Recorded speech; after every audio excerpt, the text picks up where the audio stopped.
Welcome back for your daily Bible chapter. Book of Matthew, chapter 9. Jesus forgives and heals a paralyzed man.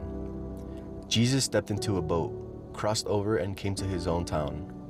Some men brought to him a paralyzed man lying on a mat.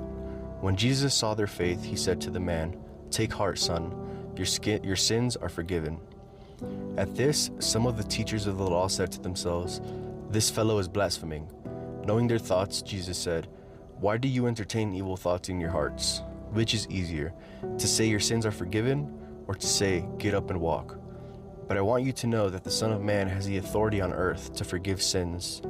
So he said to the paralyzed man, "Get up, take your mat, and go home." Then the man got up and went home. When the crowd saw this, they were filled with awe, and they praised God who had given such authority to man. The calling of Matthew. As Jesus went on from there, he saw a man named Matthew sitting at the tax collector's booth. "Follow me," he told him. And Matthew got up and followed him. While Jesus was having dinner at Matthew's house, many tax collectors and sinners came and ate with him and his disciples. When the Pharisees saw this, they asked his disciples, "Why does your teacher eat with tax collectors and sinners?" On hearing this, Jesus said, "It is not the wealthy who need a doctor, but the sick. But go and learn what this means.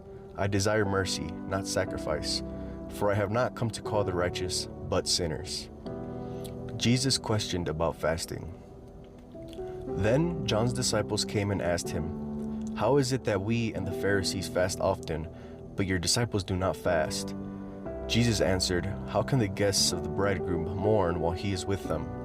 The time will come when the bridegroom will be taken from them. Then they will fast. No one sews a patch of unshrunk cloth on an old garment, for the patch will pull away from the garment, making the tear worse.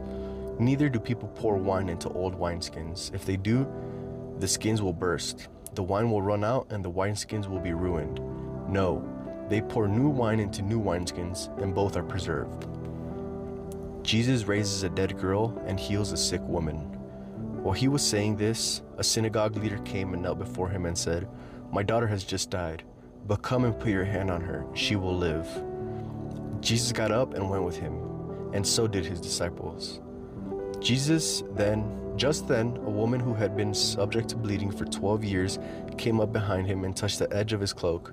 She said to herself, "If I only touch his cloak, I will be healed."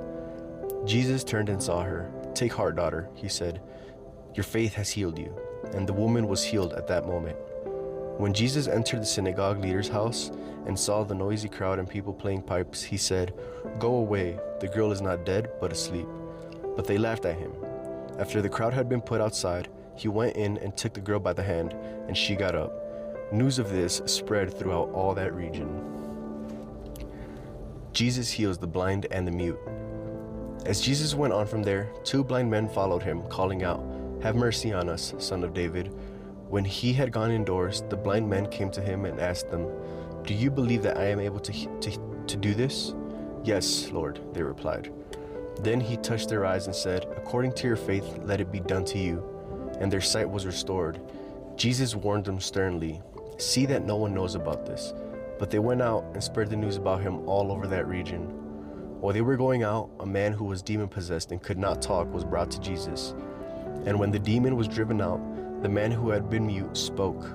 The crowd was amazed and said, Nothing like this has ever been seen in Israel." But the Pharisees said, "It is by the prince of demons that he drives out the demons." The workers are few. Jesus went through all the towns and villages, teaching in their synagogues, proclaiming the good news of the kingdom, and healing every disease and sickness. When he saw the crowds, he had compassion on them, because they were harassed and helpless, like sheep without a shepherd. Then he said to his disciples, "The harvest is plentiful, but the workers are few. Ask the Lord of the harvest, therefore, to send out workers into his harvest field."